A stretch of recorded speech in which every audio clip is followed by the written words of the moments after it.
At the beginning of World War II, Japanese Americans were forced to leave their homes and live in internment camps. One of these such camps was in Delta, Utah, and it was called Camp Topaz. Just trying to imagine what it would have been like, and what a young person such as myself or a parent or anyone would have been thinking in that situation. It's crazy that it's not something that I was ever aware of until a very good professor of mine shined light on it. I really appreciate that you are on the bus, because we thought about equity and accessibility for everyone to be able to attend.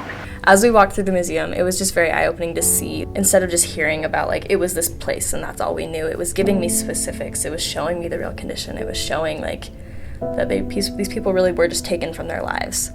They had a few examples of the barracks, and one was attached to the inside of the museum. So it had a kitchenette, it had beds, it had a few photos, clothes, some shoes.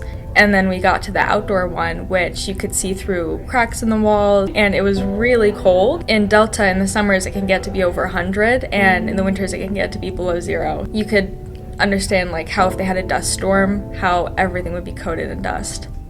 I wish I could say that it was shocking, but to be honest, with my knowledge and education from Westminster, it isn't shocking to see that something like this happened, which is really frustrating, but that's why we have to learn about history. This experience is something I will talk about because I think it's important, and I think often we throw these things under the rug because they make us uncomfortable. We should be educating instead, and we should be talking about it more. Being a Westminster student and having the opportunity to go to Camp Topaz and do something like this is really important. It's something we all should see and do.